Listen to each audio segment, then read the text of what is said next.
బ్రహ్మచారి ఏ crime చేసి జైలుకి వెళ్ళారు, ఎన్ని నేరాలు చేశారు, జైల్లో ఉన్న తర్వాత అతనిలో మార్పు తీసుకొచ్చిన వ్యక్తి ఎవరు, జైల్లో ఉన్నప్పుడు అతని కుటుంబం ఎలాంటి కష్టాలు పడింది, జైలు నుంచి బయటకు వచ్చి అతను ఇప్పుడు ఎలాంటి జీవితం కొనసాగుతున్నారు, ఇప్పుడు ఈ జీవనంలో ఎలాంటి ఇబ్బందులు ఉన్నాయా లేదా ప్రశాంతంగా కొనసాగుతున్నారా అనే విషయాన్ని బ్రహ్మచారి అంటే తెలుసుకుందాం. బ్రహ్మచారి నమస్తే అండి.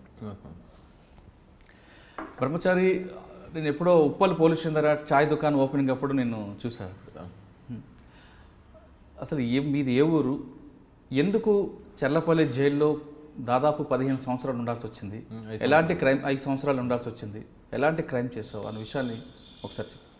అది వరంగల్ కాజీపేట దర్గా సార్. అది వరంగల్ కాజీపేట దర్గా. మా నాన్న సింగరేణి జాబ్ చేసేవాడు బెల్లంపల్లి. అట్లా నాకు చెడు దోస్తాన్ అలవాటైంది. ఫస్ట్ స్టార్టింగ్ ఒక తప్పు చేసిన, ఆ తప్పు సమర్థించుకోవడానికి ఇంకో తప్పు చేసిన, అట్లా మొత్తం 32 కేసులు అయినాయి. ఈ అందులోనే నా లవ్ మ్యారేజ్. ఈ బెయిల్ మీద నేను బయటికి రాను, నా బ్లడ్ రిలేషన్ మొత్తం దూరం అయిపోయింది, ఎవరు నా దగ్గర రాలేదు. అంటే ఫస్ట్ చేసిన తప్పు ఏంటి? జల్సా జల్సాల కోసం తప్పుదారి అని ఏం చేస్తా ఫస్ట్ క్రైమ్? కొట్టి డబ్బులు తీసుకున్నట్టు స్టార్టింగ్. అది ఆ ఒక కేసులో జైలుకి వచ్చి ఒక కేసులో బెయిల్ తీసిండు. ఫస్ట్ తప్పు కాబట్టి బెయిల్ తీసిండు. రెండో తప్పు ఏం చేసినా, నేను లవ్ మ్యారేజ్ చేసుకున్నా, ఇంట్లో ఇష్టం లేదు. ఈ ఫస్ట్ తప్పు అయిపోయింది, సెకండ్ తప్పు అయిపోయింది కానీ ఇంట్లో వాళ్ళు వదిలేసిండు. నా దగ్గర ఒక వెహికల్ ఉండే, నేను డ్రైవర్గా పోయినా. నేను అట్లా 13 కేసులు అయినాయి నా మీద. అంటే వాళ్ళు ఎంబడి పోయినా, తిన్నా, తాగినా. అప్పుడు అన్నీ ఎంజాయ్లు ఉండే నాకు. 13 కేసులు పెట్టాను. ఇక్కడ వరంగల్ డిస్టిక్, కరీంనగర్ డిస్టిక్, బెల్లంపల్లి, మహారాష్ట్ర, ఇవన్నీ కేసులు 13 కేసులు పెట్టాను. నాకు నిద్ర పడతలేదు. నా దగ్గరికి వచ్చి చూసేటోళ్ళు ఇవ్వలేరు. నాకు స్మోకింగ్ అలవాటు ఉండే. టెన్షన్ ఎప్పుడు చూసినా పారిపోవాలని ఉండే. అట్లా ఒకసారి పారిపోయినా. ఆ జైలు ఆ టైంలో ఈ నక్సలైట్కి సంబంధించిన ఆయనే ప్రజాప్రతిఘటనకు వెపన్స్ సప్లై చేసేవాడు. ఆ కేసులో అతను అరెస్ట్ అయి ఉండే. అట్లా మా ఇద్దరికి పరిచయం ఏర్పడ్డది. బయటకు పోయిన తర్వాత కలుద్దామని చెప్పని. అంటే మేము చర్లపల్లి జైలుకి రాకముందు అప్పుడు వరంగల్లో ఉండే. వరంగల్ జైల్లో మహారాష్ట్ర వరకు ఏ గ్యాంగ్, అంటే ఏం చేసేవారు మీరు అందరు గ్యాంగ్ అంతా కలిపి? నేను పోయి బయట ఉండే సార్ డ్రైవర్గా. ఏ బండి మీది? మా క్వాలిటీస్ ఉండే. ఓకే.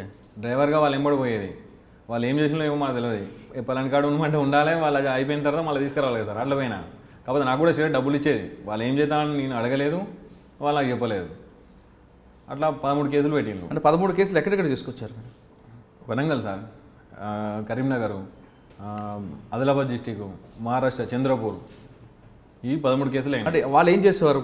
మీకు కార్లో కూర్చోబెట్టి ఇంట్లో పోయి వాళ్ళని బెదిరించి డబ్బులు అవి తీసుకొని వచ్చేసాం. అట్లా జరిగింది. అప్పుడు ఒకసారి కాకుండా 2 సార్లు 3 సార్లు ఎప్పుడు కూడా మీకు చెప్పలేదు ఏం చేస్తున్నాం వాళ్ళు? తెలియదు. అంటే రెగ్యులర్గా పోయేది మేము. అంటే గ్యాప్ ఇచ్చి పెట్టుకుంటే ఇవాళ ఒక కాడికి పోయినాం కదా, మళ్ళీ నెక్స్ట్ మళ్ళీ పొద్దున్నే మళ్ళీ వేరే కాడికి పోయేది. జైలుకి వచ్చిన తర్వాత అంటే వాళ్ళు దొంగతనం చేసిన తర్వాత, దోపిడీ చేసిన తర్వాత నువ్వు దోపిడీలో ఉండేవాడు కాదు? నీ బయటనే ఉండేది. వాళ్ళు చేసి పట్టుకొస్తున్నప్పుడు ఎక్కడిదేని అడగలేదు ఎప్పుడు? వాళ్ళకి ఏం చెప్పపోయేది సార్. వాళ్ళు డ్రైవర్గానే వాళ్ళు ఎంబడి పోయేది. వాళ్ళు తిన్నప్పుడు నాకు తినిపించేది, వాళ్ళు అయినప్పుడు నాకు తాగిపించేది. నిజమేనా? డబ్బులు ఇచ్చేది. అప్పటిదాకా నాకు జైలు అంటే ఏంటో తెలియదు నాకు. అంటే ఎలా దొరికారు మరి? ఒక అమ్మాయి విషయంలో దొరికినాం సార్. ఇలాగ లవ్ కేసులో దొరికినాం అన్నాడు. ఏ విధంగా? ఈ వేరే ఫ్రెండ్ వాళ్ళ చెల్లె, వేరే మా టీములనే అతని చెల్లె వాళ్ళ ఫ్రెండు మందు తాగిన తర్వాత నన్ను వాడిని రమ్మని చెప్పిందంట. వీడు పోయిండు. ఆ టైంలో ఆమె బయట పడుకునేది, వాళ్ళ అమ్మ బయట పడుకునేది. పోయి రమ్మన్న పిల్ల లోపల పడుకున్నాయి. పోయి అమ్మని లేపినాడు. దానికోసం గొడవ అయింది. గొడవ దునకంగా ఇంటి పక్క వాళ్ళు చూసి పలానైనా అని చెప్పి అంటే అట్లా గొడవ అయింది. వాళ్ళ మీద కంప్లైంట్ ఇచ్చి పోలీస్ స్టేషన్ తీసుకువెళ్ళాను. ఎవరిని? మనజు అనేటోని. అంటే మా టీంలో ఒక వ్యక్తి తీసుకొని పోయిన తర్వాత పొద్దున వస్తా అని చెప్పని పేపర్ రాపించుకొని వచ్చిండు. ఇటు పొద్దున పోకుండా ఎస్కేప్ నా దగ్గరికి వచ్చింది అన్నాడు. వీడు ఎవరితో తిరుగుతాడో వాడిని తీసుకుపోయి అమాయకుని తీసుకుపోయి పోలీస్ స్టేషన్లో పెట్టిన తర్వాత, సార్ వాళ్ళ ఎంబడి టీం ఉన్నది సార్, ఈ ఎస్ఐ ఏమో అమ్మాయి కోసం అడిగితే వాళ్ళ ఎంబడి టీం ఉన్నది సార్, వాళ్ళ దగ్గర వెపన్స్ ఉన్నాయని చెప్పని ఈ ఉన్న విషయం మొత్తం బయటికి వెళ్ళింది. ఎవరు అమ్మాయి చెప్పిందో? అమ్మాయి కదా. ఇప్పుడు ఎవరైతే క్రిమినల్ ఉన్నాడో ఎస్కేప్ వాడు దొరకకపోతే వాని ఎంబడి ఉన్న ఒక అమ్మాయి కూడా ఉంటాడు. ఎప్పుడైనా సిగరెట్ తాగడానికి, చాయ్ తాగడానికి పోతానన్నాడు. వీనికే తెలిసి ఉంటుంది అడ్రస్ అని చెప్పని పోలీసు వాళ్ళు తీసుకొని కూర్చోబెట్టిండు. కూర్చోటి చెప్పు రాడు ఎక్కడ ఉంటాడు ఏం కదా అంటే, సార్ పలానా ఉంటారు సార్, వాళ్ళ ఇట్లా ఉన్నాయి సార్, వాళ్ళ దగ్గర కారు ఉంది, వెపన్స్ ఉన్నాయి అని చెప్పని ఈ స్టోరీ మొత్తం చెప్పాడు. చెప్పి వాడు వారిపోయిన తర్వాత అట్లా ఒక్కొక్కరిని మొత్తం క్యాచ్ చేసి కేసులు పెట్టాను. అంటే 18 కేసులు అయిన తర్వాత దొరికారు. 13 కేసులు సార్. 13 కేసులు అయిన తర్వాత దొరికారు. వెపన్స్ ఎక్కడి నుంచి వచ్చాయి? వాళ్ళ అప్పుడు నాకేం సంబంధం లేదు సార్, వెపన్ కోసం తెలియదు, నాకు ఏం కోసం తెలియదు, పట్టుకొని కూడా పట్టుకోలేదు నేను. ఫస్ట్ టైం జైలుకి వచ్చిన తర్వాత ఫస్ట్ టైం ఇంటరాక్షన్ ఏ విధంగా చేశారు? వాళ్ళకే చేసింది సార్, నన్నేమలే రోజు కూడా ఇంటికి పంపించేది. అప్పుడు 10 రోజులు ఏమి ఉంచుకున్నారు, రోజు కూడా ఇంటికి పంపించేది. కానీ తర్వాత మాత్రం రిమాండ్ చేశారు. నా రిమాండ్ చేశాను. జైల్లో ఎలాగుంది? వరంగల్ జైల్లో ఫస్ట్ టైం వెళ్ళారు సార్. ఏమనిపించింది అప్పుడు? ఏమో అది బతికి వేస్ట్ అనిపించింది సార్. అంటే అమ్మా నాన్న అప్పుడు ఏం బాధపడలేదా? రాలేదు వాళ్ళు ఇక నాకు, మళ్ళీ వాళ్ళు నా దగ్గర రాలేదు. వారం రోజులు ఉన్నా సార్, వేసుకోవడానికి బట్టలు కూడా లేకుండే సార్. అప్పుడు ఇక పారిపోదామని చెప్పని అనుకున్నాను నేను. అప్పుడే ఆ ముఖేష్ శర్మ అనేటైనా పరిచయం అయ్యాను నాకు. ఎవరు? ముఖేష్ శర్మ. ఓకే. ఆయన యూపీ, అదే వెపన్ కేసులో అతను వచ్చిండు. మేము చేసింది ఏం లేదు కానీ పేపర్ స్టేట్మెంట్ పెద్దగా వచ్చింది సార్ మొత్తం. అయితే అందరు పిలిచి నన్ను అడిగేది, అట్లా ఎట్లా చేసిండు, ఏంటి, ఎట్లా పోయింది, ఎట్లా వచ్చిందని చెప్పి అడిగేశారు. చెప్పి నా తలకాయ ఖరాబ్ అయిపోయేది. నా బాధ నాకుంటే వాళ్ళు అడిగేది టార్చర్ అనిపించేది సార్.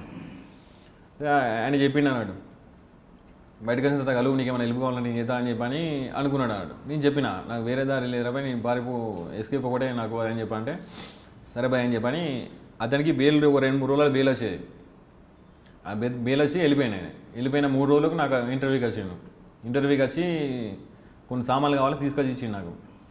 తీసుకొచ్చిన తర్వాత నేను మహబూబ్నగర్ కోర్టు ఉండే నాది. పేచి పోయేటప్పుడు ఎస్కేప్ చేపించడానికి కూడా ట్రై చేసాను నేనే. ఒకసారి అయితే కాలేదు, నెక్స్ట్ టైం నేనే అయితే నువ్వు రాకని చెప్పి నేనే ట్రై చేసిన. ఫస్ట్ టైం ఏ విధంగా ట్రై చేశాడు ఆయన? సార్ నేను ఎస్కేప్ చేయడానికి ఎలా ట్రై చేశాడు? కొడదామన్నాడు అలా. ఎవరిని? పోలీసు వాళ్ళని. అప్పుడు వీలు కాలేదు. నెక్స్ట్ టైం పోయినాం. ఎలా పారిపోయావు? పోయినా సరే అయిపోయింది కదా, కేసు కూడా అయింది కాబట్టి ఎలా పారిపోయావు? కోర్టు దగ్గర 2 కానిస్టేబుల్ కొట్టి కంపౌండ్ దొరికి. ఏ కోర్టు దగ్గర? మహబూబ్నగర్. కానిస్టేబుల్ కొట్టి పారిపోయి గోడ దూకి. ఓకే. తర్వాత పోలీసులు పట్టు దొరకలేదు అప్పటికి? దొరకలేదు. ఎక్కడ పారిపోయి? మహబూబ్నగర్ పారిపోయి హైదరాబాద్కి వచ్చిన. ఓకే. అంటే దాంట్లో పోలీసులు వెహికల్ చెకప్ ఏం లేదు? మరి చేతికి హ్యాండ్ కప్స్ ఉంటాయి కదా? లేవు, కోర్టు దగ్గర తీస్తారు కదా. ఓకే. హైదరాబాద్లో చేంజ్ చేస్తావు? ఆయన కలిసావా ముఖేష్ని?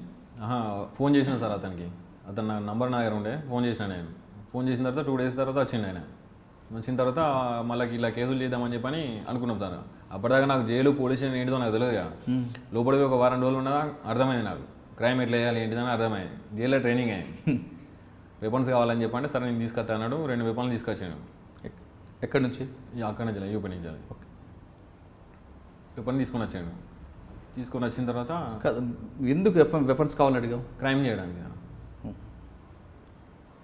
ఎందుకు క్రైమ్ చేయాలనిపించింది? మార్పు రావాలని, జైలు నుంచి ఉన్నాం, నా అమ్మా నాన్న రాలేదు, ఒకే జత బట్టలతో ఉన్నప్పుడు బయటకు వచ్చి మారాలని నాకు తెలిసి సార్, జైలుకు పోయిన తర్వాత మారదామని ఎవరు అనుకోరు. ఎందుకంటే ఇప్పుడు అక్కడ ఉన్న వాతావరణం, ఉన్న ఆఫీసర్లు, ఇప్పుడు అలాగే సార్, ఇప్పుడు జీతం వస్తుంది, వాళ్ళ డ్యూటీ ఏంటిది, రావాలి, ఆఫీస్కి రావాలి, వారానికి ఒకసారి రౌండ్కి వస్తారు, వాళ్ళు వచ్చే ముందు పినాయిల్ చల్లుతారు, కొంచెం షోప్ టాప్ చేస్తారు, అయిపోతుంది. మీకు ఏం ప్రాబ్లం ఉన్నా ఏంటిదని చెప్పని ఒక ఆఫీసర్ మాట్లాడారు. వాళ్ళ బాధలు ఏంటిదో తెలుసుకోరు. మరి ఇట్లా 5 నిమిషాలు వచ్చి ఇట్లా పోతారు సార్. వాళ్ళకి ఏం అవసరం లేదుగా, అడగరు. వీళ్ళు ఏమనుకుంటారు సార్, ఇప్పుడు లోపల ఉన్న తర్వాత ఆయనోళ్ళు రారు, దోస్తులు రారు, రిలేషన్ మొత్తం కట్ అయిపోతుంది. ఇంకోటి రిమైండ్ అంటే చిన్న కేసులను, పెద్ద కేసులను అందరినీ ఒక దగ్గర కలుపుతారు సార్. వాళ్ళకి ఏం పని ఉంటుంది, ఎప్పుడు ఏదో ఒకటి మాట్లాడుకుంటారు అన్నట్టు. 4 పరిచయం అవుతారు అక్కడనే జైల్లో. ఇంకా పెద్ద క్రిమినల్ అయ్యడానికి అవకాశం ఉంటుంది కానీ మారడానికి అవకాశం ఉండదు సార్.